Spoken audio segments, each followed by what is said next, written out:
Good morning, everyone, and welcome to this WIOA Wednesday webinar.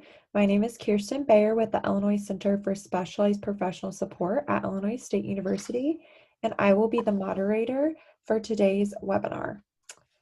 Today's topic is increasing in the downturn economy with Jody Sue Kelly as our presenter. And just a couple of housekeeping things before we get started. As a reminder, all participants on the webinar are in listen-only mode. If you have questions as the webinar proceeds, please post your question in the Q&A or chat box, and we will address them throughout, as well as at the end of the webinar.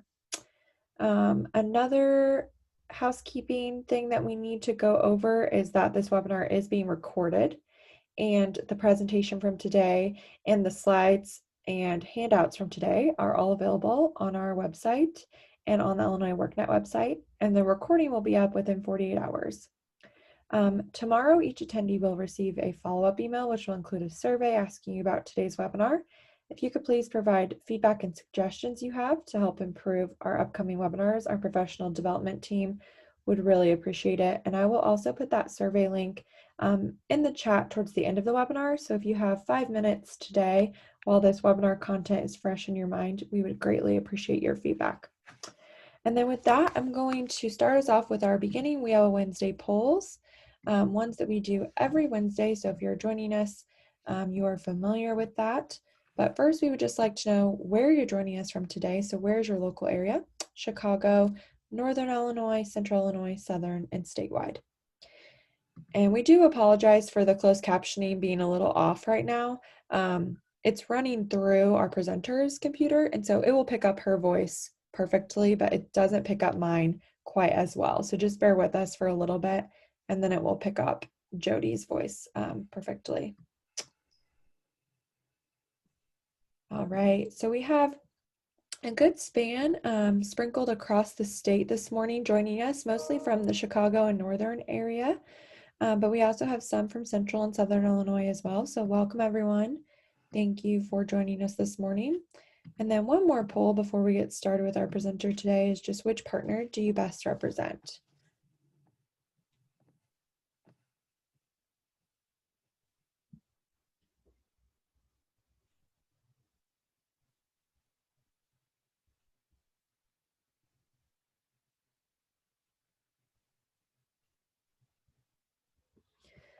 Okay, so we have most of us are from Title I this morning, which is great, and a few others from the other WIOA partners and stakeholders. So again, welcome everyone. Thank you for joining us this morning.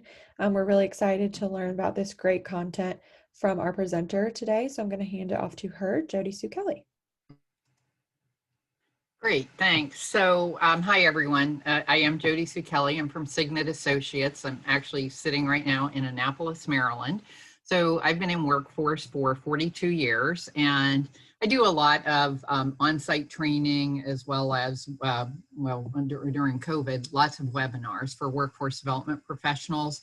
So I have, in reference to this particular topic, I've personally taught job search workshops. I've created a job search curriculum that covers job search and job retention. And I've done my fair share of job development over the years, trying to convince employers to hire people who had dropped out of high school without a diploma, and most of which had involvement in the criminal justice system. So it was a bit of a hard sell, but did that as well. Although this isn't part of my business, but something that we're going to be talking about today, I guess because I have expertise in it, I've helped lots of family, lots of friends of friends, and sometimes strangers and others create high quality job search tools so that they can get a job.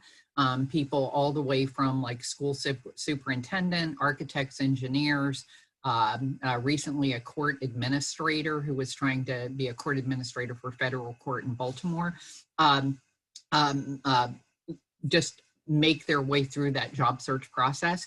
But I also work with people who are entry level, again, because of friends, because of family, et cetera. It's not really part of what I do, but like I do it to be a nice person.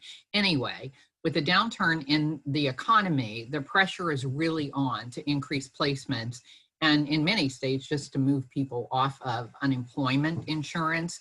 So to increase placements, it seems to me that there are two basic approaches. I mean, there are lots of different ways that you can go with this, but one is to increase the skills of those who are looking for jobs on their own, or, I mean, with some level of staff direction, of course, but, and the other side is to increase the outreach to employers to identify opportunities for our participants.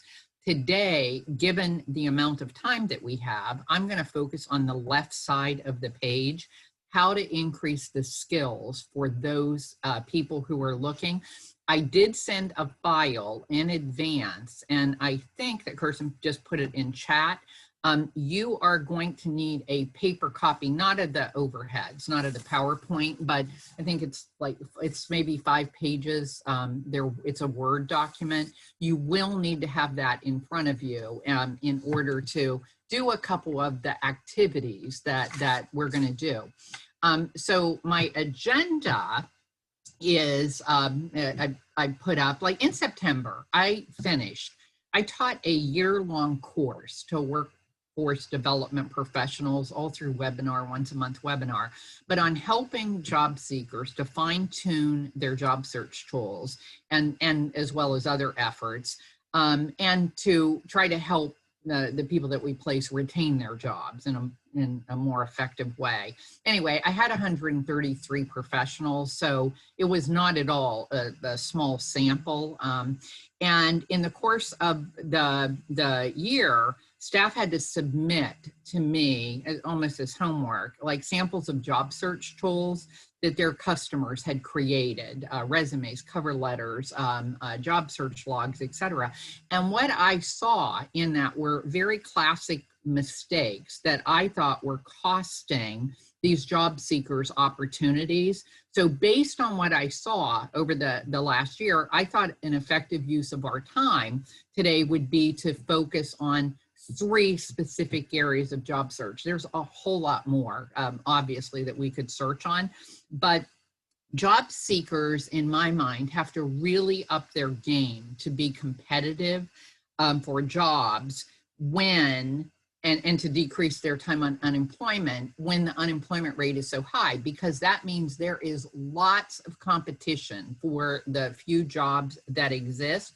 So what I want to do is give you techniques to use with your participants to help them to understand the process. What I find is oftentimes, even at like the court administrator level and these engineers and architects that I've helped personally, is that job seekers have a hard time thinking beyond themselves. And what they really need to do is think about this whole job search process from the employer's point of view. So that's what I want to give you some tools. The things that we're going to play in some of the activities, you can print the PowerPoints. You probably need to make some local adaptations, but you can use these activities with your participants. So why is this all so important right now? It's basically lots of people are out of work, as you know, lots of people are applying for jobs because like right now, unemployment's about to run out for millions of people the end of December, unless Congress does something. Lots of people are willing to take jobs below their skill level and their salary requirements just to have a job, which also increases pressure, and employers are inundated with applicants. So during these periods of high unemployment, your participants have to even be more competitive.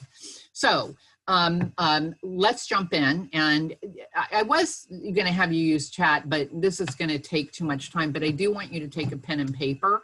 Promise me that you're doing that. I can't see you, you can see me, but I do want you to write down some answers and see how you do. So to improve your chance of getting a job, how much time will an employer on average spend looking at a resume? Write down your answer for yourself. Ready? Well, the answer is 7 seconds. So that's it. So I want like my participants to understand, my job seekers to understand that we spend hours, you spend hours, I spend hours on my own resume, if not days, crafting a resume to send to an employer, and an employer is going to spend very little time looking at them to sort who's in the reject pile and who's going to get a second, more careful look. So a study by a company called The Ladders said that recruiters even spend less. They spend 6 seconds. I'm not going to quibble over the second. We just want to say that the client's resume had better pop out in order to get attention.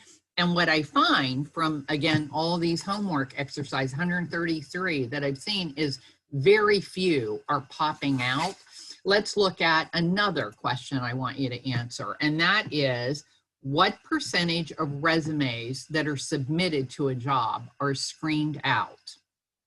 What percentage, so they don't get an interview, they don't go any further in the process? Write it down. And now let's see how you did. Because the question becomes, how do you make your 7 seconds count? How can we get our clients' resumes to stand out so employers will focus? Well, the percentage of resumes that are submitted that get screened out, 98%. So what happens, what I think happens, is to very motivated people, it's debilitating. It's like they apply and they apply and they apply and they don't get called for an interview. And if I don't get called for an interview and I keep applying, I start getting depressed and I start losing my enthusiasm. And it actually makes it easier to not apply, because if I don't apply, what's the use? I wasn't going to get called anyway. And so it almost becomes this self-fulfilling prophecy. So let's look at quickly, how can you get your interview, or your resume rather, noticed? So here's what it's a little test, and look at these.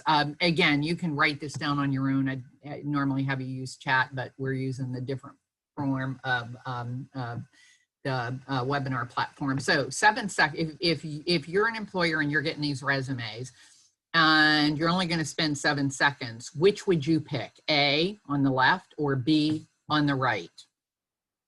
On the face of it, which of these two resumes jump out at you more? And I'm going to guess that, like me, you're going to say it's the one on the right. This, by the way, is a real resume. This is my niece, my great niece, Brittany. Brittany is a high school senior, and because she's going to college next year or so we believe, it depends on, I guess, what happens to COVID, she wanted to get a job during the school year, so she could save money to buy things, I guess, for her dorm room. Anyway, she sent me her resume, which is on the left, and I spent just a little bit of time on it, probably about less than an hour, and created the one on the right. I think far more likely to get attention. I will say she did get the job. She got a job at the bakery at a little grocery store. So A versus B. So visually, it's, forget the content, I know you can't read it, just visually it looks a lot more interesting. My other niece recently applied for a job, Amberly, and she is was applying for assistant manager at Columbia, and she sent me and asked me if I would like help her update it or look it over or whatever. And when I returned it to her, it again was on the B side. So if you have 7 seconds, which is going to grasp your attention. I mean, remember, a resume is a marketing brochure about the job seeker. It needs to look appealing, and many resumes are just dense and boring. They're not going to pass this 7-second test. And if you just take 1 second to look at this, I want to point out, and again, I do not assume that you can read, you don't need to read very much on this. I wanted you to get the visual idea, not be reading the content. But if you will look at this on Amberly, notice her education. She went to Waynesburg University. You can probably read that. Anyway, she graduated in May of 2002. And I'm thinking, education, here's a classic mistake that people do. she got her education, her undergraduate degree 18 years ago. My question is, why is that first?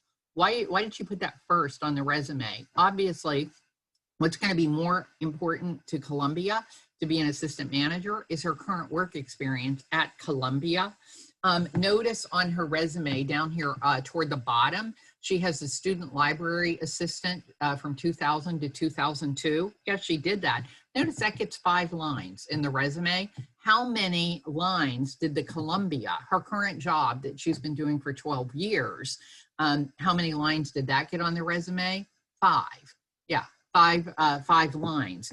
And so if what you're applying for, like to me, that's a total imbalance. You'll see on my version, I've given her, I didn't count them, 15 lines, and I don't even talk about the library assistant because it's not relevant for that particular job. Another point that I'll quickly make is the bulleted list is far faster to scan than forcing a reviewer, a resume reviewer who's only going to use 7 seconds to have to read paragraphs and sentences. So the bulleted list. So on the face of it, it's not a bad, her resume wasn't bad, but it, you know, when you take a closer look, it needs an overhaul. So what I want to just show you very quickly is where you get the template. Some of you already know this, but if you go to Word and you go to a new file and you go to cover letter, or you enter cover letter in the search box and you click on that magnifying glass, then you're going to get these templates. I use Word templates all the time for proposals, announcements, invitation, both personally as well as professionally. But this is the page that you would land on. Notice that you're going to get resume templates and cover letter templates. And if you scroll down, there are even more. I didn't put them all on here. What I did cross off the one with the picture. That's because in the United States, it caused all kind of legal issues to include a picture. Employers don't want to see. In European countries, it's actually customary to include a photo on your resume. But in the USA, you wouldn't unless the person wanted to be a model, an actress, a TV personality, because a person's look is not part of the job requirements.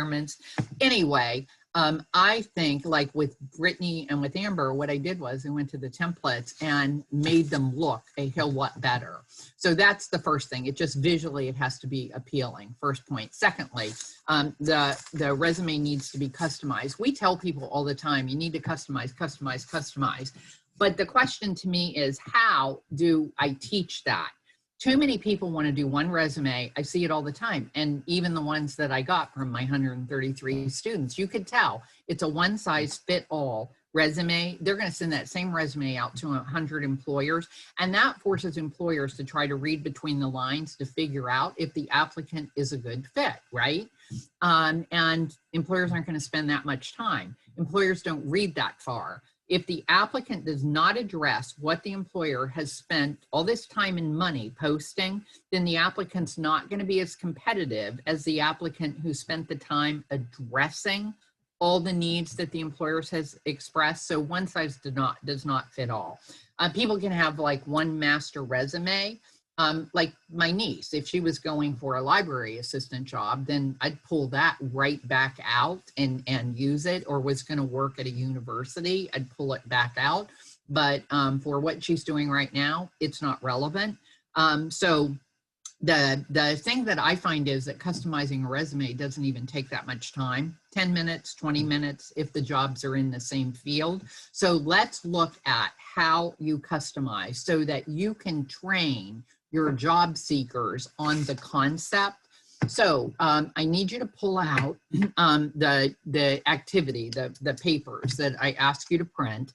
And you're going to pull out, there's one that is a job description. It's for HVAC. And what I want you to do, and I'm only going to give you like 5 minutes to do this, if that, you're going to read that job description. And what I want you to do is you're going to read the job description so that you know what the employer is looking for. I might have shortened it a bit for you. Then you have two, in that packet, there are 2 applicants. One is Miguel, one is Michael. And both have a cover letter and both have a resume. what I see is that, or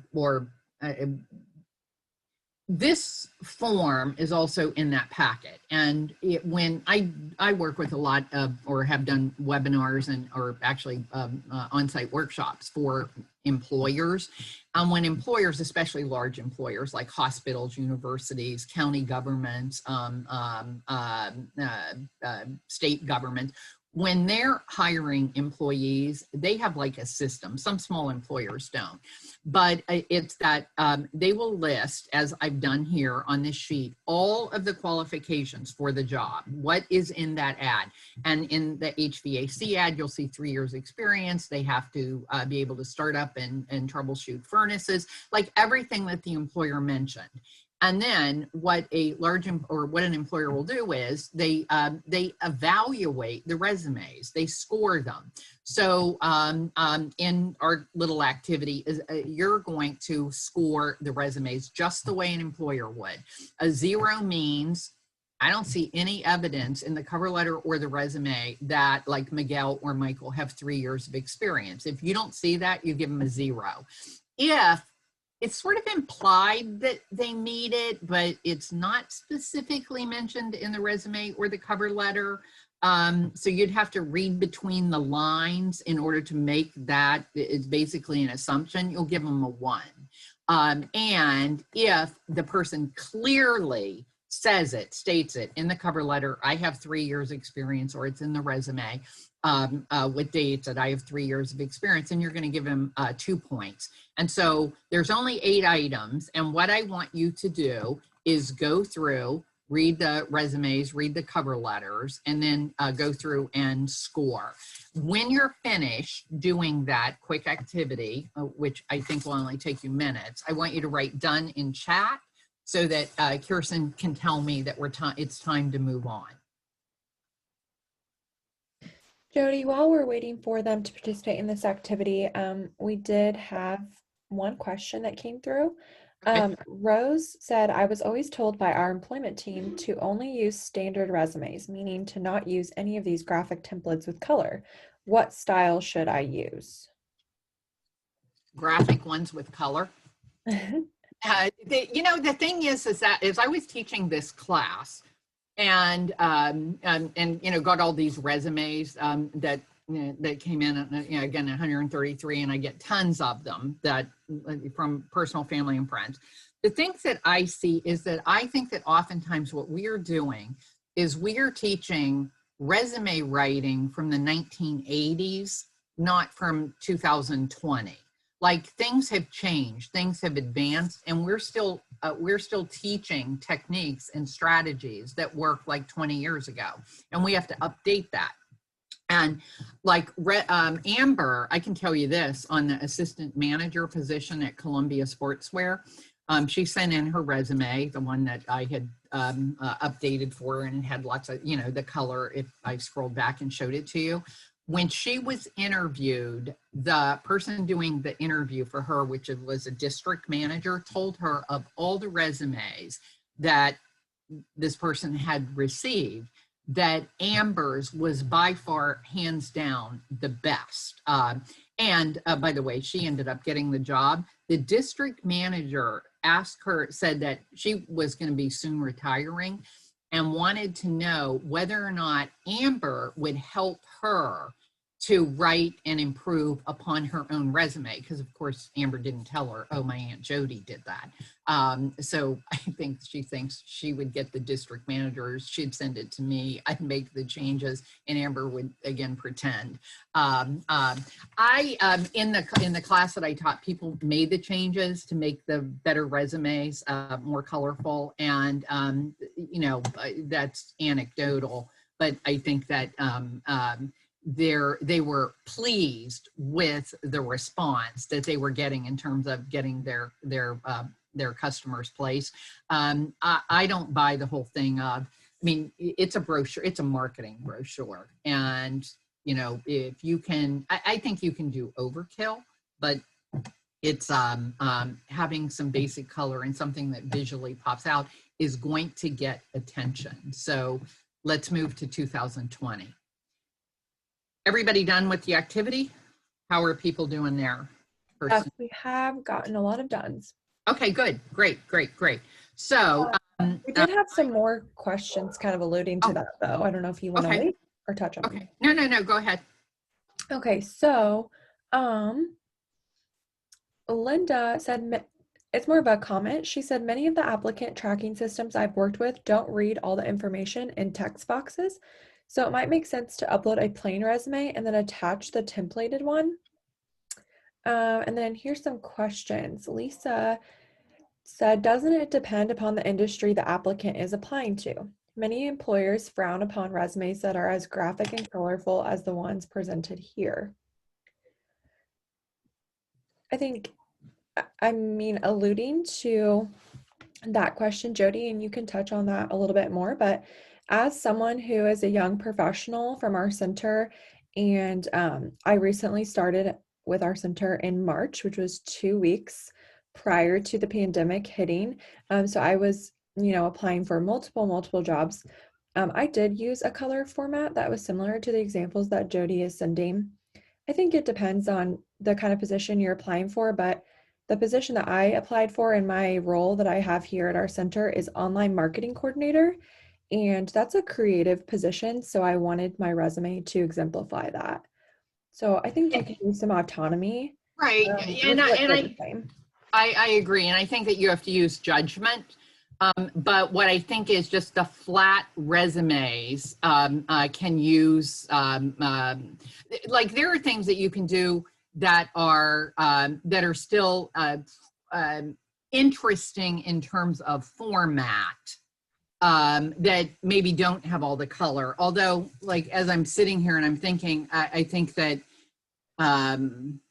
like my brother applied for HVAC and then applied for general maintenance at a nursing, or not a nursing home, but it's a senior living facility, and they need somebody to do maintenance in the apartments. And what we had to do with his, because I mean we have the nice graphic one, that actually what we did was we mailed, but we had to cut and paste in order to get it onto Indeed.com because they had a specific format. So in that case, like I agree, like that you can't, what he took, when I said he mailed it, he actually didn't mail it. He took it with him to the interview.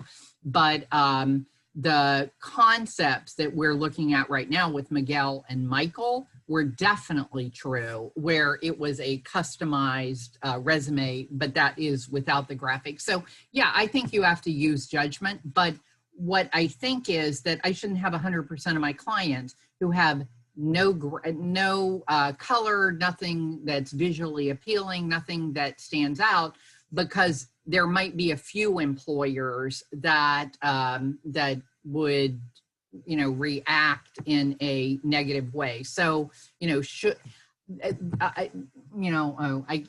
just don't want to go off on because we could spend the entire time that we have just on that. But I've seen in the class that I taught, even with truck drivers, where they just had a little icon of a truck at the top.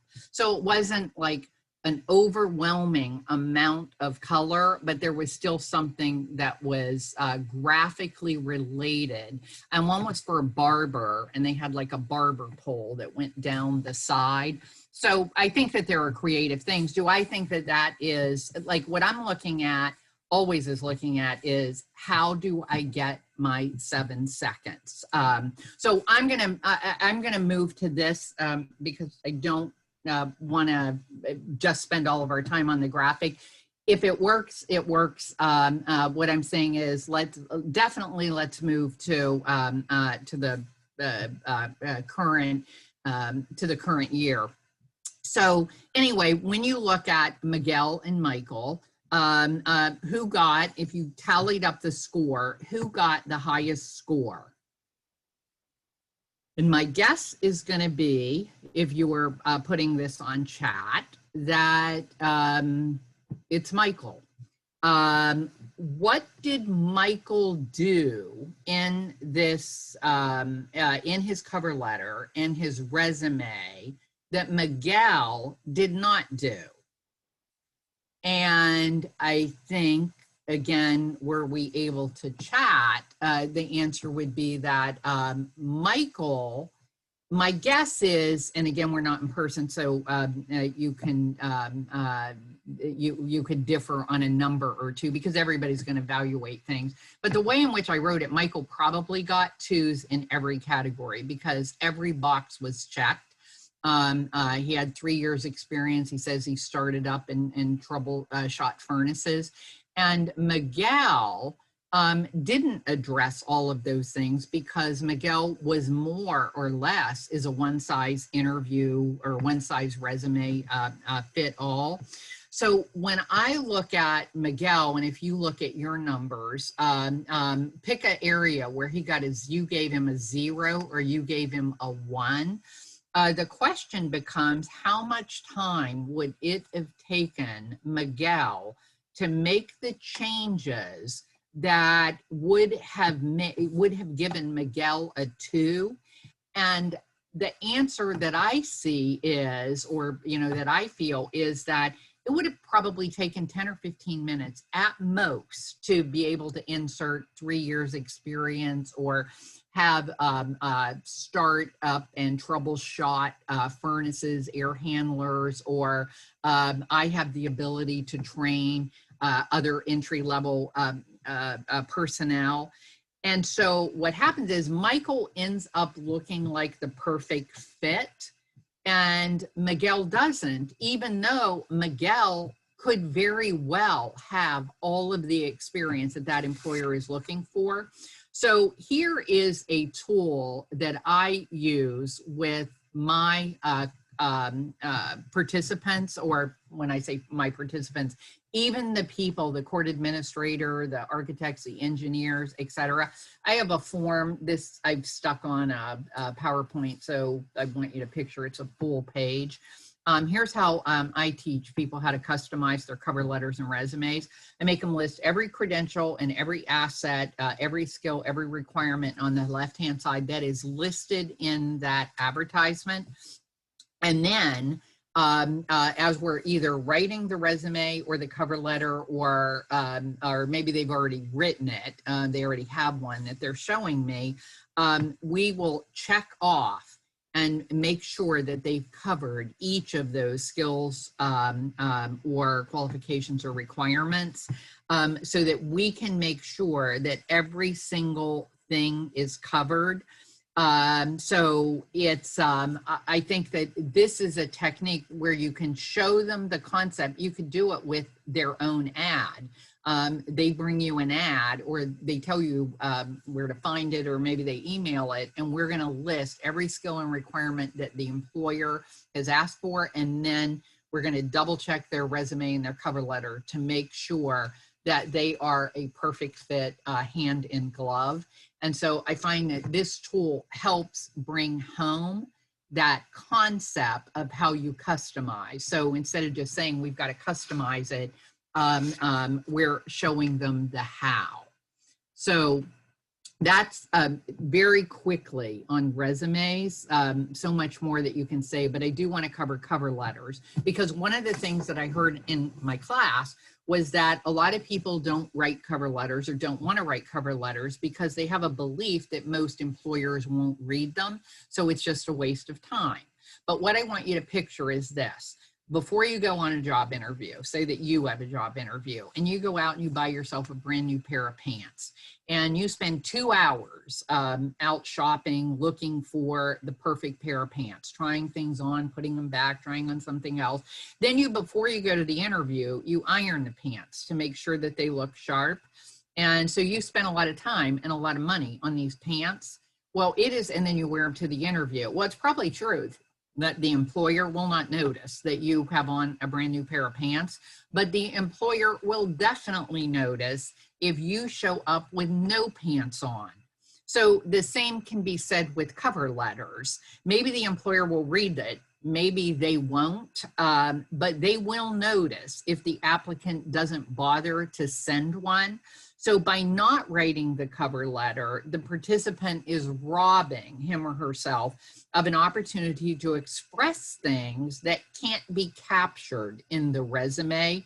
who the applicant is as a person, why the applicant wants this particular job, you know, why the applicant respects this particular company. So these are the sort of details that can make or break the applicant's shot at the job, especially if they're being weighed against people with very, very similar credentials like Miguel and Michael. Plus, I think that writing a cover letter is a good way to refine their thoughts to help them prepare for the interview. So let's look at the numbers, because you know, cover letters aren't exactly fun to write. So again, it's tempting to look for reasons not to write them. But if you take a quick look at the numbers, basically 1 out of 4 recruiters say they actually read them and consider them to be important.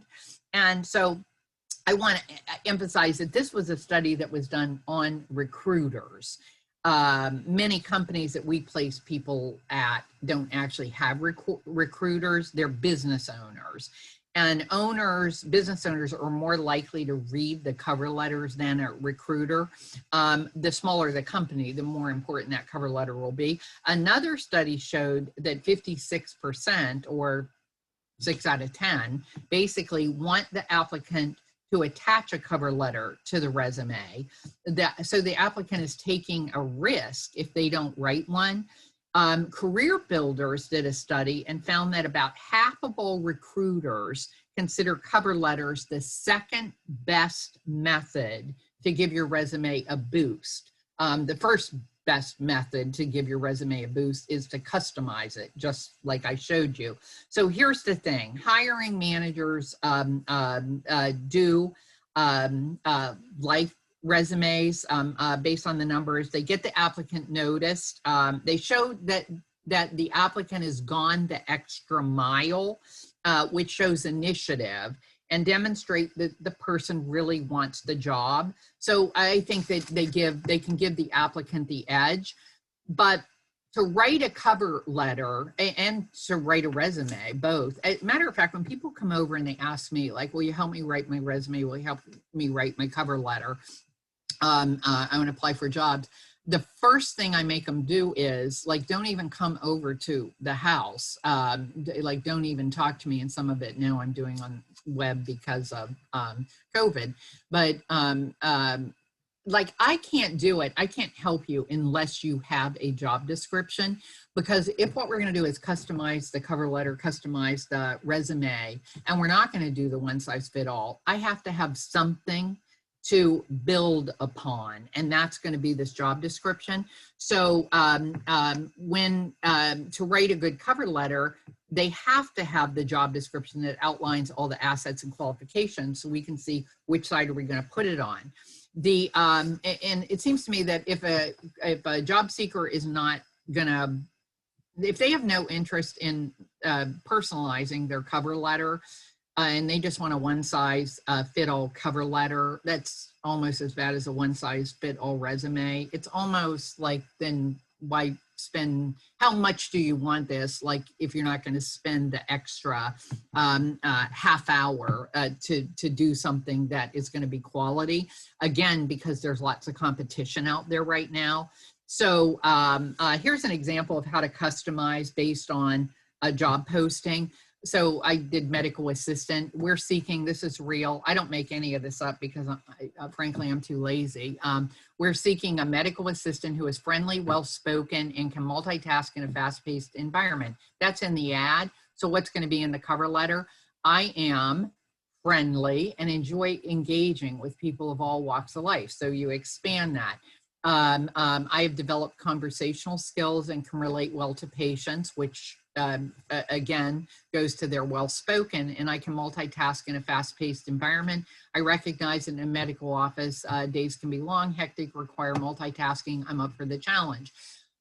People struggle with cover letters because they don't know what to say. And so what I want to draw the connection for them is, if you go right back to the ad tells you what to say in the cover letter. I think it's that simple. And when I can show people how it is, where it is that we're trying to move to, then I can get the job seeker to help me to create something, well, really, I'm coaching them to do it themselves, a better cover letter and a better resume. So one problem that I see in working with folks is that one problem is people start writing cover letters and they start writing resumes before they've even gathered all the raw material. So again, my key question to people is not like, do they have a resume? It's, do they have a job posting that they'd like to apply for? Because that to me is the ground floor. That's the starting place. You know, and I don't know if it's like lack of knowledge of how the process works. I don't know, but what I do know is that preparation and gathering all the information that you need is really critical. Like, I think about it, it's like if I'm going to paint a room, if I'm going to do gardening, sewing, do a home repair, or even like, you know, cook a simple meal, the first step is preparing. It's gathering all the tools, making all the preparation. Then it's going to go much faster without a lot of muss and fuss. If you don't prepare first, then you're constantly starting and stopping, and I think people end up cutting corners. So one of the things that I think is important is to help people before they write a resume or cover letter to gather all the information. I'm not going to show you all of the, I mean, you could put together a master form that has all this information that they need to gather that that I can hand to people as sort of the preparation. I'm only going to show you pieces of it just in the interest of time. Professional email address, obviously. Job descriptions for jobs in the field, where they want to end up. I want everything that they've done in terms of their education and training. So I'm going to have a sheet on that. Tell me everything, even if you think it's not relevant. I don't care on the next one whether or not it's like you took a class in like first aid, CPR, you took something in water safety. I don't care, and I don't care if it has nothing to do with the job. I want to know everything so that we can pick and choose any other credentials that they have. Their marketable skills, like what are the things that we're going to sell to the employer, their work history, job duties. The accomplishment list I am going to show you because I think people struggle with that, my own experiences, and then obviously any volunteer unpaid work. So if you can picture that there's like data gathering, a page for each one of these. I'll go through a couple really quickly, some quick highlights. And that is just the email address. I mean, I know that we've all heard email addresses that, or people have email addresses that they shouldn't use. The thing that I want to show you here is like on the left side, those all look fine to me. On the right, not so good. Anna, 1990, you might wonder why, because that actually tells me her age. Why would somebody put 1990?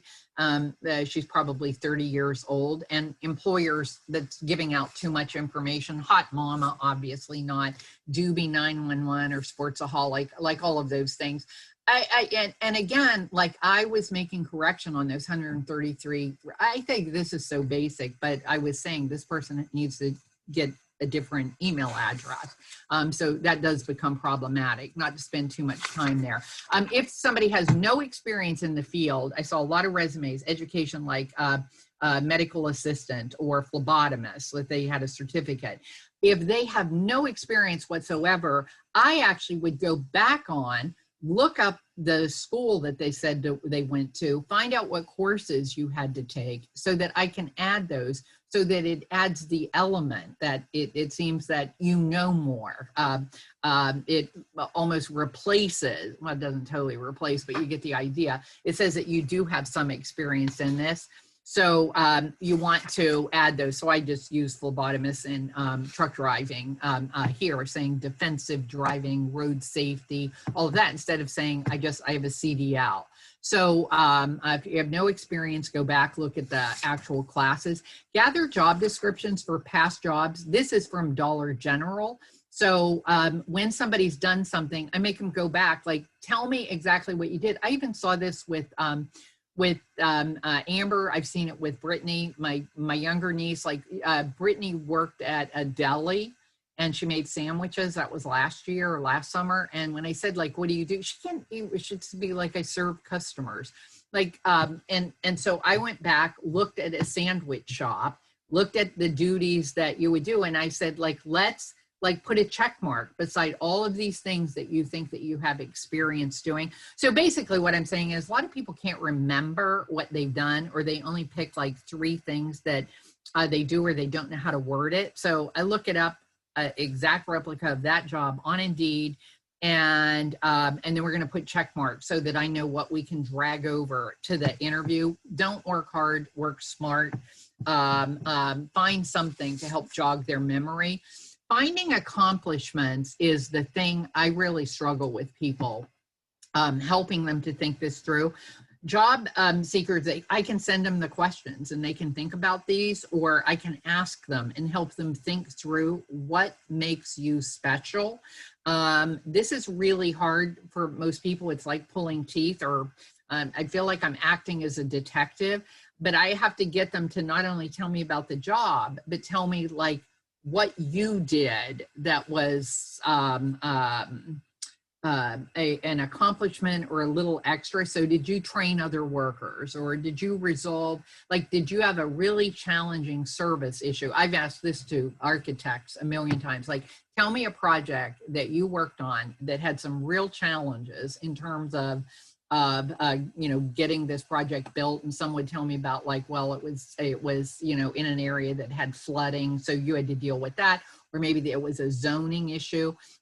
Tell me something that you've done that makes you a cut above. So I've given you a bunch of questions, and again, you can get them to think about this, or you can use this as a way to prod them. So then the reason that we want to do that, obviously, is because we, in the resume, I don't want to write about duties. I want to write about accomplishments. And this is, again, where I spend a lot of time, but let's look here. Somebody said that they were a cashier at the Target department store. And look at what they wrote. They ran a cash register. And I think from an employer, if I see that you were a cashier at Target, I already get that you ran a register. I wouldn't be like, oh my gosh, they made you run a register. Took money, credit cards, checks, balanced the cash drawer, asked customers if they wanted paper or plastic.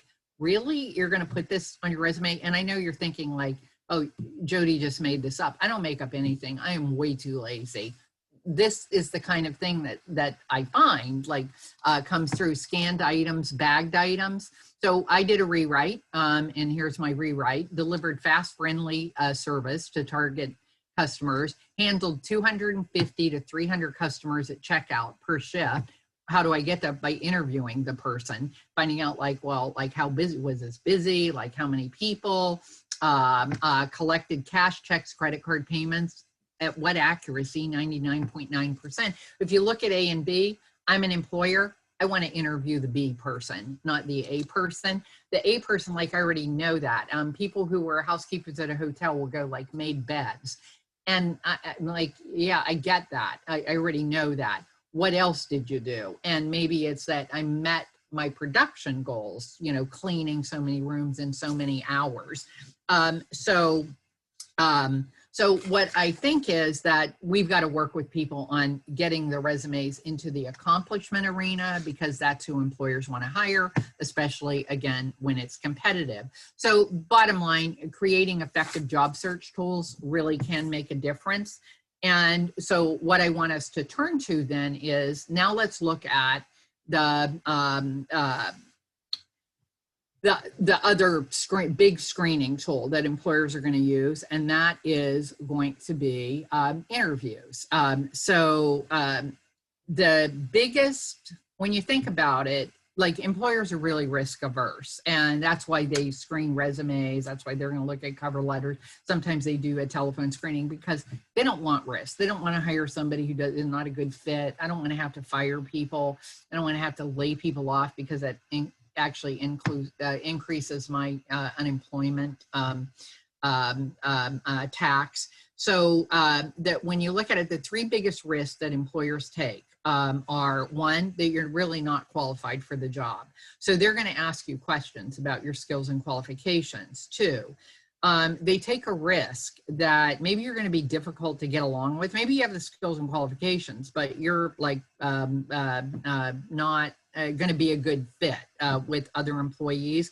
You won't fit in with the team, or people just won't like working with you. You're hard to get along with. And the third risk they take is that if they hire you and they train you and they finally get you to a place that you are productive, then you'll quit or leave. And I have to start this whole process all over again. And for most employers, honestly, they don't like hiring. It's not like part of the thing that they want to do. It's something that they have to do, but it doesn't bring joy to their life. So employers hate risk. So they're going to use, obviously, you guys know this, they use the interview to weed out people, as well as to identify the ideal candidate.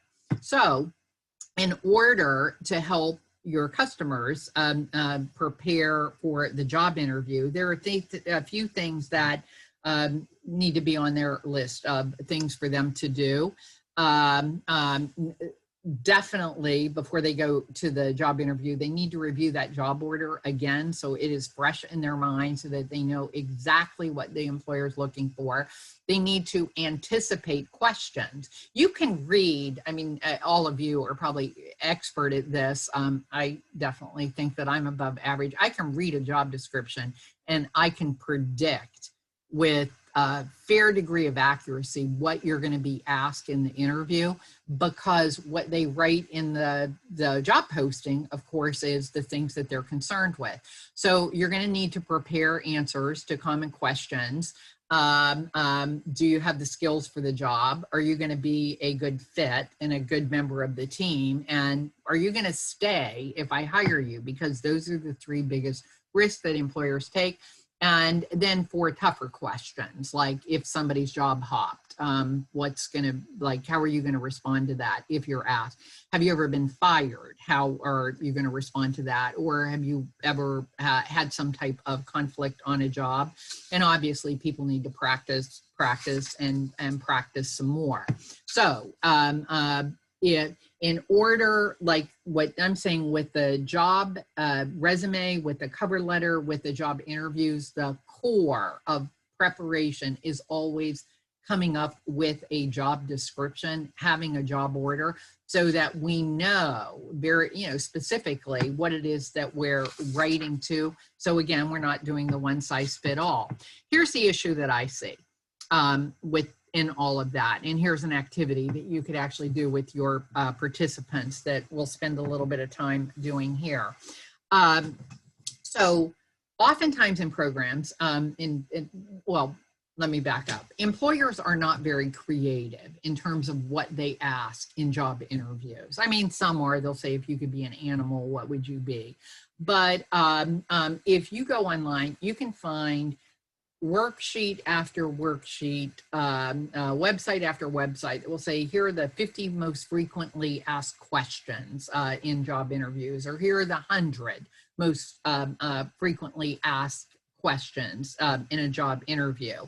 And oftentimes what we've done is we've had job seekers and we give them a worksheet of, here are these frequently asked questions, and we tell them, review this list and think about how you'll answer these questions, because these are the questions that you're likely to be asked in any interview that you go to.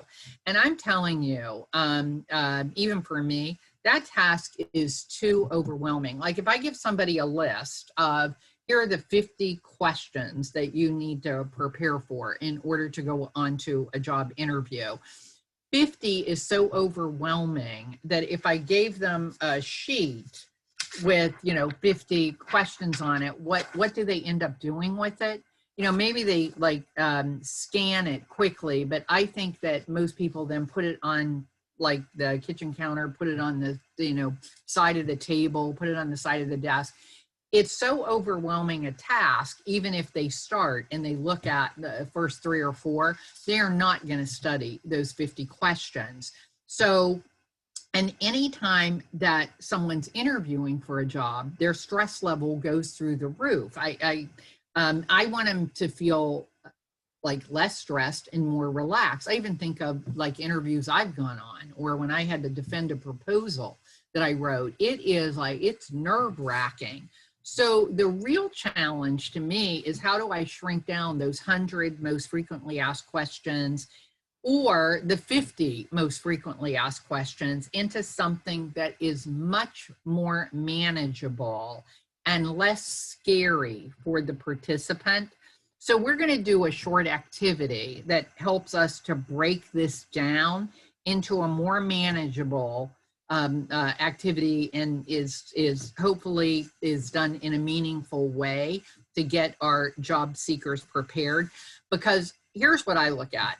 There's 100 questions or 50 questions, depends on what website you go to. But in the end, if you really can winnow those down and you think about categories, there aren't 50 questions, there aren't 100 questions. There are really only 3 questions that you're being asked on an interview. Before I show you what those are, think about this. Now, again, I would have you use chat, and we'd be able to, I guess I could do that. You could put it in chat. But employers, because they're not very creative, if you go to multiple interviews, you yourself, it is very likely that you have been asked the same question by several different employers. And my question is, if you can think about this for yourself, can you think of one question that you've been asked at more than one job interview? And if you want to, or if something comes to mind, you can put it in chat and Kirsten can read it to me. We have tell me about yourself coming in. Tell me about yourself, exactly. Why should I hire you? Why do you want to work here? Yep, why should I hire you? Why do you want to work here? What are your strengths? What makes you a good candidate for this job? Exactly. What are your weaknesses? Where do you see yourself in 5 years? The 5-year question. Which well, no, I'm not going to tell you that yet. Why should I hire you? How do you deal with difficult people? How do you handle adversity? Yep, or another version of that same thing is, tell me about a conflict that you've had at a prior job and how you handled it. Mm-hmm. And so anyway, and those questions could still come in, but like we can all see, we've been asked these things over and over and over again. You don't know exactly which set you're going to get, but employers are just not very creative. I think they go on the same websites that we go on and look at, like, what would be some good questions to ask.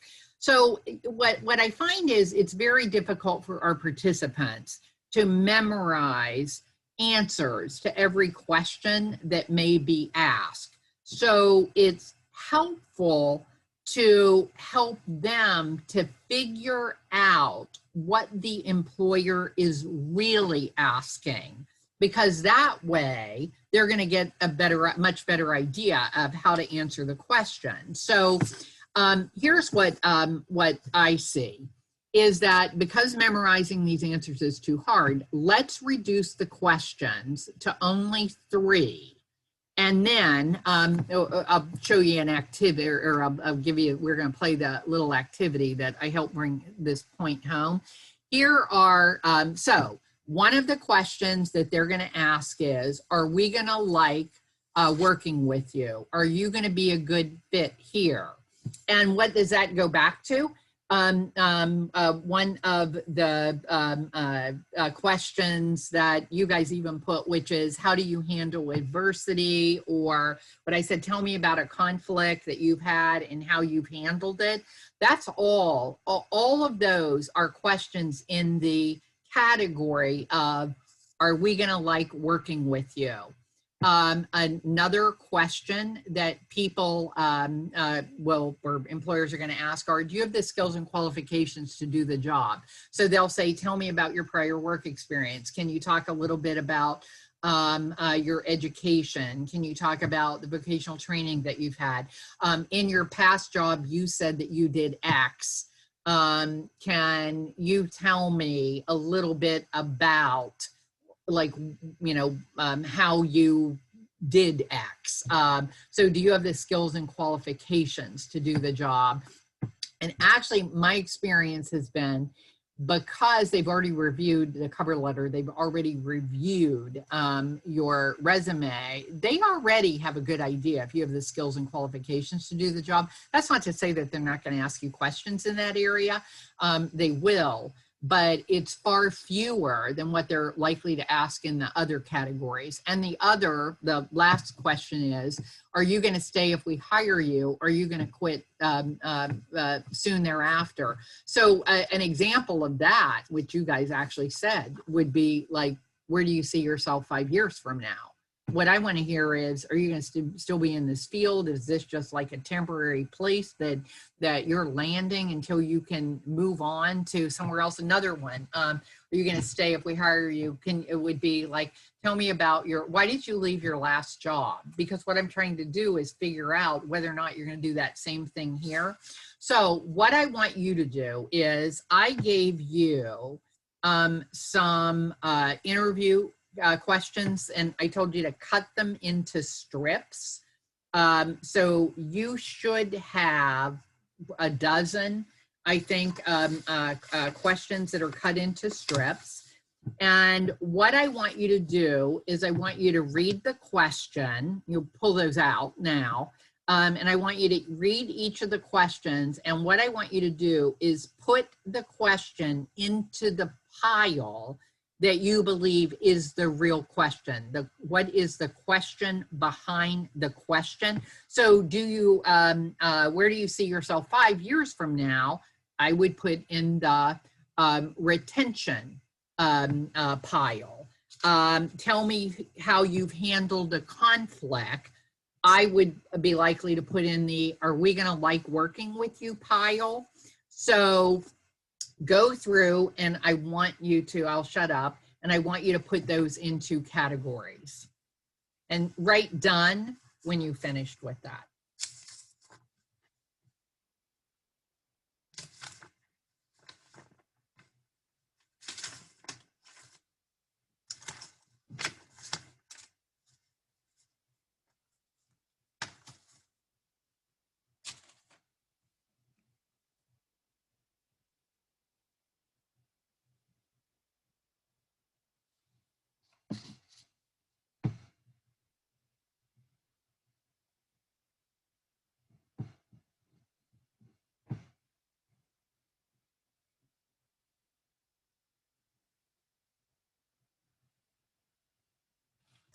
Okay, while we're waiting for everyone to participate, someone asked, where will the recording be available? The recording will be available on our website. I can put that in the chat.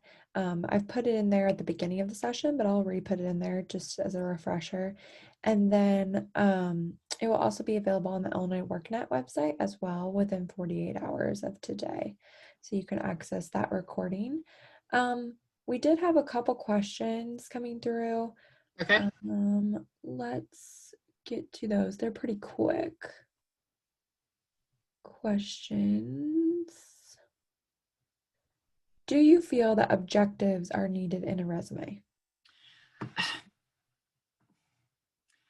think actually sometimes I will use them. It depends on what the job is, but I think a summary is better than an objective, like a summary about what your experience is, like an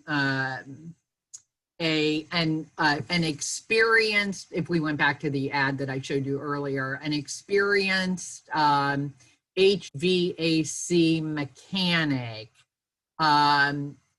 with experience installing, I'd have to clean this up and make it sound better, but like with experience installing new as well as repairing old or retrofitting old systems, looking for, a new, new employer, new company to apply my skills. Like something that's more of a summary, because then I can tie that right back to what they've said in that ad, because what I want to do is be that perfect fit. What I find that most people do in objectives, and maybe that's why it just depends, but what I find most people do is they'll just write like, I'm looking for a challenging experience where I can grow and grow with the company. It's so vague that I don't think it's to me, it's a waste of space. Every single line on a resume has to be moving the argument forward, because employers aren't going to spend that much time reading them. Great. So thank you, Jody, for answering that. We do have two questions that are kind of similar. Okay. The first one is, what if you don't have one or more of the skills, but you believe you'll be good at the job? And the second one says, what about if the skills are preferred but not required? Should that be included? I'll give you one example. My brother, he was HVAC, maybe why I use that as an example. I'm drawn to them on Indeed.com. And he just decided he didn't want to do it anymore. So he wanted to do this maintenance thing for like this senior living facility. They have like 60 apartments, and he'd just be general maintenance, go around, fix windows, fix the AC if it needed it.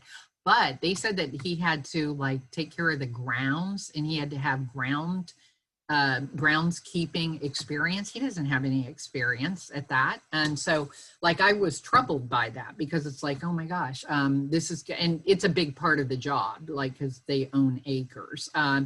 And so what I ended up doing was I said that he lived on, that while he does not have, so he addressed it, while I do not have work experience as a groundskeeper, I live on a 7-acre property. It's in rural North Carolina.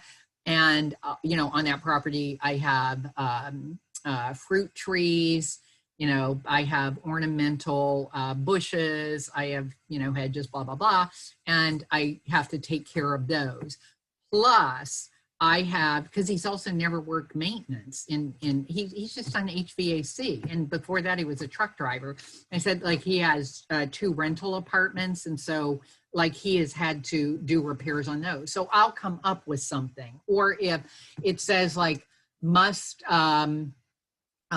be whatever, something, to have some kind of certification, and they don't have it, then I still am going to address it. I'll say, while I don't have the XYZ certification, should I get this job, I would immediately go for that certification. Or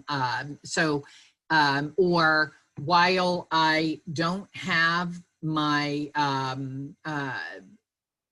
high school diploma, if it said that, I am, there are different ways of saying it, but like, I am currently like attending or signing up to sit for my exam or whatever. It's like, I try to come up with something. Like, what I don't want to do is just totally ignore it. But what I want to be able to show is that I have some background, I can learn it, I'm willing to learn, I'm motivated, I have the initiative, like, I saw it. So I try not to ignore. I mean, there are some jobs that like, maybe they have like 20 qualifications where it goes on like page after page after page, and I can't address those. So like with this court administrator's job, that this guy, he actually had no experience with jury stuff, which it's a long story. But anyway, because they had so many of these qualifications, what I did was I grouped them, and I made 5 categories, and then I made sure that we addressed each of the 5, but not every single requirement. So I try my best to come up with something, and sometimes that is creative writing. Okay, great. Thank you, Jody. So we Okay. have a lot of questions. We have a lot of dones for the activity, but I want to Okay. ask this one more question before we move on. Okay. Should be a brief answer, but if the entry level positions do not ask for a cover letter, should we still ask participants to create one? I'm going to, because like I said earlier, it makes you, first of all, what it does is it buys you more time to sell your to sell your skills, your qualifications, your motivation, you as a person. I also think that it shows motivation, it shows initiative. And so it gives you that one little like extra advantage over other people who are applying. And so it's like the example I said, the employer's not going to notice that you don't have your new pants on or that you have new pants on, but they are going to notice, you know, that somebody doesn't have a cover letter. So whether they read it or not, or read it carefully or not, yes, I'm submitting one. I think actually too, it's good experience. If what we're trying to do is teach people how to fish and not go fishing for them, give them a fish, then they should learn how to do this. This might be their, like, might be the only opportunity that I have to teach them how to do it. And once you get the formula that I just am taking the ad and writing a letter around it, it's actually pretty easy to do. I don't have to be creative. I just see what they say and then I write that. So like expanding. Okay. Perfect. Is that it? Yep. Well, there's a lot more. Maybe there's going to be more, but yeah. Okay. Yeah. And so anyway, if you look at, if you've separated, well, first of all, let me step back and say here's a recommendation that I would give to you. I have like gone on and I've looked at those 50 most frequently questions or most frequently asked questions. And if you think about mailing labels, you know, return mailing labels, I've like typed those onto these return mailing labels, like in a Word document. And then I print it. So now I have a mailing label and each of those mailing labels has a different question on it. If you're following my picture or my visual, then I've gone to dollar store and I purchased like decks of cards. They're like 2 for $1. And then I'll take the mailing label and I peel the return mailing label with this question and put it on the cards. And then I've given those to, I taught high school seniors here in my own area. I volunteer at the school to teach high school seniors job search skills. And I give them decks of cards and they go through just what you guys did. With yours was strips of paper, but theirs are decks of cards and they're going, what are your strengths? What are your weaknesses? And they're putting it into the pile. Where do you see yourself 5 years from now? Why should I hire you? And they're creating these piles, but it's through these decks of cards. So that's a really cheap, easy way of making a game out of this. Just like I've done, or you could do what I just did with you, strips of paper. And if you're working with clients virtually, I could send them that and ask them to do exactly what I asked you to do, cut them out. I only gave you 12 because in the interest of, or maybe it's 10, in the interest of time, I didn't give you all of those. But if I were really teaching you how to go on a job interview, oh, we're doing them all. Here's a question though, generally. Count how many cards you have in each pile and figure out in looking at like how many are we going to like working with you, how many are in the skills and qualification, how many are the if we hire you you're going to stay pile. My experience in like live training, and again I'm just going to cut that part, although you know we could chat, but my experience is most of the time the vast majority of questions are in the, are we going to like working with you? Are you going to fit in here pile? That is the thing. Like you can have all the skills and qualifications. Being a good fit is really, really critical because people do not want to hire people who they're going to have to end up letting go. So what they're really asking you about there is your work habits, your work attitudes, your ability to get along with others. And so they evaluated again your skills and qualifications when they read your resume and your cover letter. Some of the questions, my guess is that maybe you had a hard time. You're like, that could be that, or that could be skills and qualification. No, that could be, are we gonna like working with you type question. Here's the beauty of this activity. Is there's no right or wrong answer. You can put any question in any pile as long as, here's the point, as long as you formulate your answers to answer, like whether or not you have the skills and qualifications, whether or not you're going to fit in, and whether or not you're going to stay, then it doesn't matter what category that you put the question in. So if the question was, as an example, tell me a little bit about yourself. And I'm a job seeker, and I'm like, I know there's only 3 questions. And it's, are you going to fit in here? Do you have the skills and qualifications? Or are you going to stay? No matter how I interpret that, tell me a little bit about yourself. I could tell you all about my skills and qualification, and bingo, I've answered it in the correct way. If I took it as are you going to get along, and I answer it that way, bingo. It's one of the things that the employer wants to know. So it doesn't matter. What I really am trying to train my job seeker to do is every time that you are asked a question, it should be going into one of these 3 categories. By the way, my husband is the one who brings engineers and architects home. He brings them like cats, like dump, like dead chipmunks on your door. He brings unemployed architects and engineers. Why? Because he's an architect. And he was working for a company, and during a slowdown, they like laid off a bunch of their mechanical, electrical, as well as architects. So he was like, oh, my wife can help you. And he would bring them over. My husband is the one who would always say, Jody, make sure you tell them about the 3 questions, because people would want my resume help, my cover letter help, but they thought that they could just breeze through like an interview. And so when I started asking them, like, so what are your strengths? What are your weaknesses? Why'd you leave your last job? All of that, you could tell they were flubbing. I mean, they're trying to do it spontaneously. It wasn't working. My husband's always like, you need to show them these 3 questions. So, because I think that once you understand that there are only 3 questions, not 100 questions, not 50 questions, then that better helps you to prepare for the interview, because you only have to prepare answers for 3 questions. So, oh, I guess I already did that. So, so you only have to build answers for those 3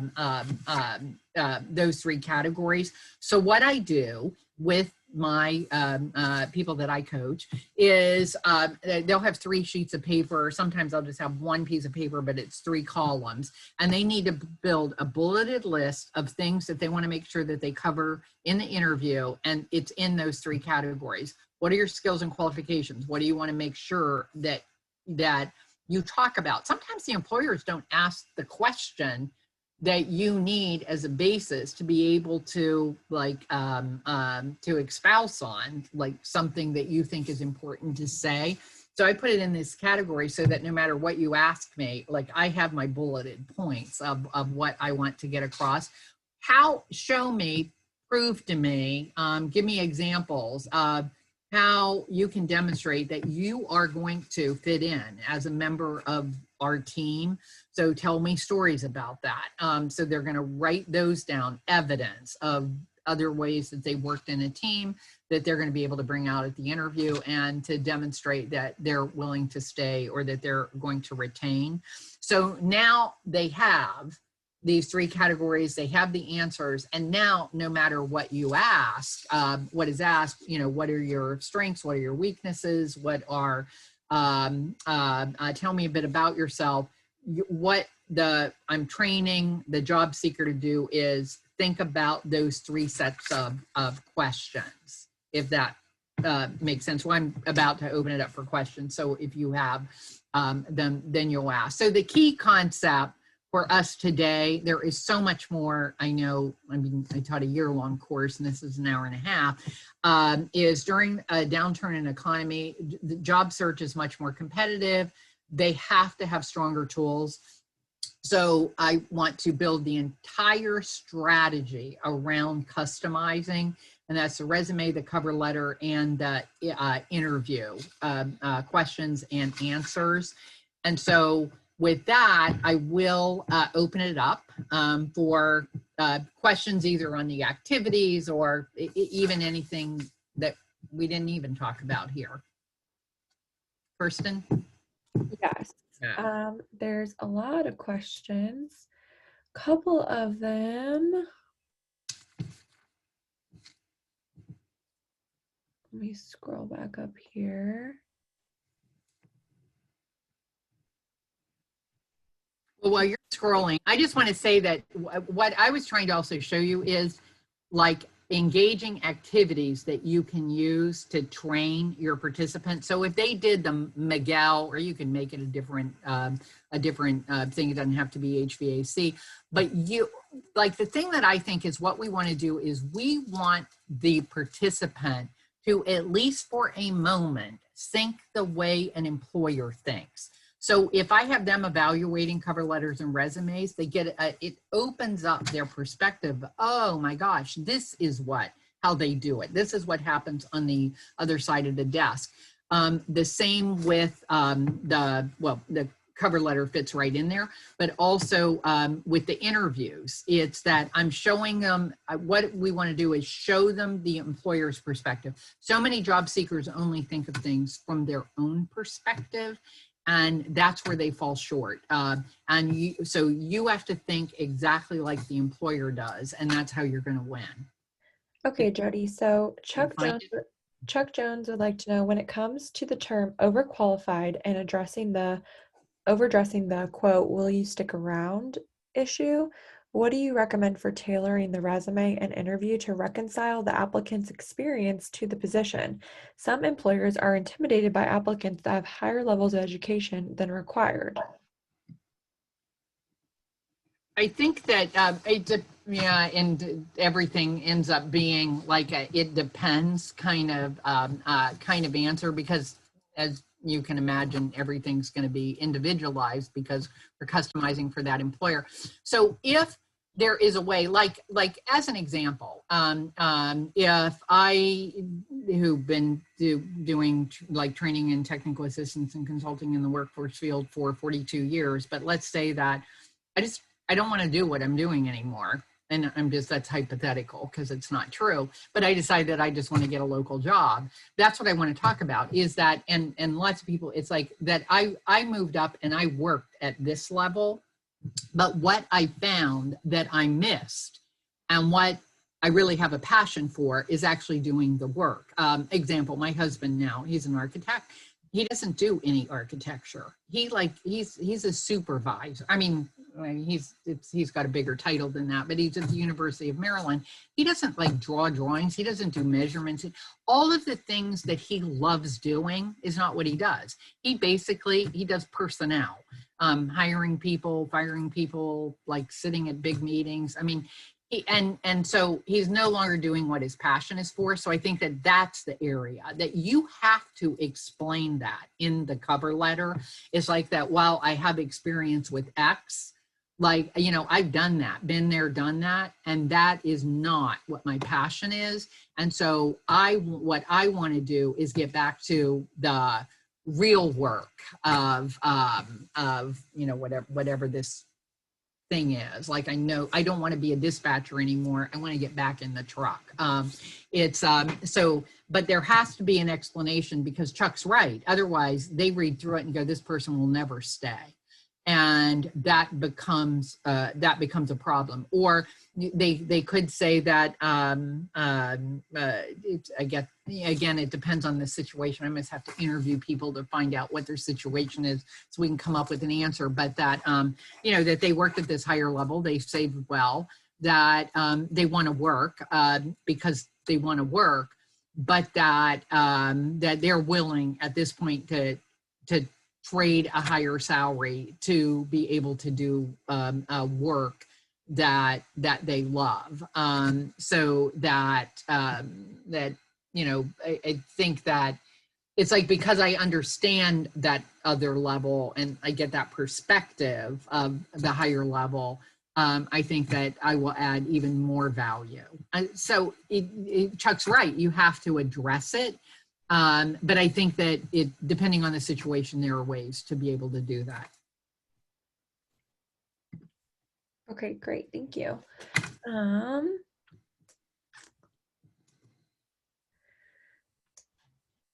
Let's go to the Q&A here. Do you have a favorite resource to help us update our resume writing skills? Yeah, the job training curriculum that I wrote. The thing that I find, yeah, I mean, I guess the real answer to that is at this point, no. The thing that I think, and that's what I was trying to do in this webinar, is that I think there's lots of just straight information about how you do it. You know, how to write a resume, and there are templates that you know, you can pull up and you can fill in. The thing that I see that people are missing is the concept, the vision of what it is that we're trying to do. So like the thing that I like, and because I found no resource for it, I created it myself, is like, how can I teach people something in an engaging way that gets participation, that forces them to sit in the role of being the employer? So, because once you understand like how, like I'll give you an example, one activity that I created, I'm just always thinking of like, what's on the other side of the desk? People had to fill out, people have to do online applications, or they have to do job applications. And oftentimes, like I find people write stuff they should never write, and like reason for leaving, and they'll put like fired, or they'll put like left for better job. And then you're looking at the application, there was no better job. Or they'll say, I left because I wasn't making enough money. And then they like were unemployed for a year. And so I kept thinking, like, how is it that I can get them to see that this is not what you do? Because when you tell people, like, don't write conflict with supervisor, I've heard it because like taught, and they'll go, well, maybe that's what happened. Like they're doubting your expertise. And that, how do I get them to see what I see without me telling them? Like, how do I get them to learn it? And so it's always through participatory activities in my mind, and get them to be in the role of the employer. So what I did was I filled out 8 applications. You know, I made up different names, just like Miguel and Michael. Only these are applications where they had to write their work history and all of that kind of stuff. And I made it all up. And then I made them a business. I created a business that was sort of like a combination Starbucks, a TJ Cinnamon. And you're like the owner or the store manager, and you got to hire a customer service rep, whatever. Here are the 8 applications. You only can interview 3, pick out which 3. And then what we could do is have a discussion of, why didn't you pick these other 5? And they'd go, well, that one said conflict with supervisor. Well, that person, they job hopped all over the place. Like, they don't seem like they could get a job, that they could keep a job. And so then what they were able to see is what I already know, which is employers are not going to pick these people. Then we can have a discussion about what is it that you need to do on your application. What is it that you need to do on your resume, your cover letter, like job interviewing questions? Like, what I could not find and is materials that weren't just like, you know, how to. I wanted materials that show, that demonstrate, that help people to see what it's like to be in the employer's role. Because I think that once you understand that, that you're looking at this whole thing from the employer's perspective, it changes their responses. Like when I was doing these interviews with these high school seniors, just, well, it was a year ago now, I guess we do it every December.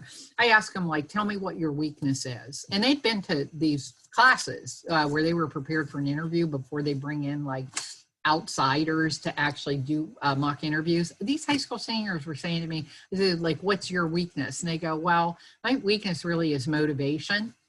It's like, because I want to hire somebody who's unmotivated. Or they say, my weakness is that I like to procrastinate stuff. And what I realize is they're not looking at this at all from the employer's perspective. I mean, I like did a timeout and said, hey, we got to talk about like what would be a better answer. What employer wants to hire somebody who procrastinates, et cetera. And that is what I see even with the court administrator, even with the engineers, even with the architects. It's like they're always thinking about it from their own perspective. And so I just wish there were more resources on how to teach people from the employer's perspective and not ours. Great, thank you, Jody. I did want to, it is 11:30. I did want to wrap us up by saying that I put in the chat our follow-up survey. You will receive a follow-up email tomorrow with that same information in it, but while this webinar is fresh in your mind, if you have 5 minutes out of your workday before the lunch hour, if you could take that survey and provide us with some feedback. We're getting some great feedback in the chat for you, Jody. Someone says, I love this webinar focused on interviews, cover letters, and resumes. We should have more of this content. We also had someone say that they think this is a great webinar. We realize that we want to be respectful of people's time. And we know there were, a couple questions that we didn't get answered, but you can feel free to ask those in that follow-up survey. And I can always follow up with Jody to get her perspective. And my email address is up on the slide. Yes, absolutely. That too. I You love can it. email me. I will you could probably tell. I'll talk your ear off. You could call me. You can email. We can set up an appointment. I'll talk to you ad nauseum. What I do. Well, we And appreciate I want, if to me, if it helps somebody who is seeking a job, I'm all over it, because that is my total passion, is helping people move on to something that puts money in their pocket. It's what I've spent my entire career on. So don't overlook, just email me directly too. Amazing. Yeah. And then we had Candace said that this was by far the best webinar. Please do one for the right side of the resume page, increasing outreach to employers. So that's definitely something we could explore and look into with Jody, Candace. And also, I had someone ask if they will get confirmation of attendance. We don't offer certificates or anything like that as of right now, but if you would like one, you can email us at icsps@lstu.edu. I'm going to put that in the chat now. And you can request a certificate of participation if that's something you need. And also I have, because I teach this year-long course, I have certificate. I mean, they're ones I'll email to people. But I already have a format for it, and I could insert if somebody needs it for evidence or CEU, or, well, it's not CEU, but if somebody needs that, they can also email me and ask me for it. Amazing. Thank you so much, Jody. So with that, I just want to reiterate that this is recorded and you can access that in the on the website that I put in the chat. And you'll also have that same website and the follow-up survey emailed out to you tomorrow, right at 10 a.m. So after 24 hours, and you can access the recording and all the presentation materials. Thank you so much for attending this morning. Thank you for taking the time to learn from Jody with us. This has been amazing content, both her session today, and she actually did a session last week as well. And you can access that recording if you weren't able to attend last week on the same website that we've put in the chat. So with that, any final thoughts, Jody? Thank you so much. Just happy holidays, and everybody be safe. Don't do anything silly. I hope that I get an opportunity to talk to you guys again. Amazing. Thank you so much, Jody. Everyone have a great Wednesday. Happy holidays. Stay safe and healthy. Bye-bye. All right. Bye-bye.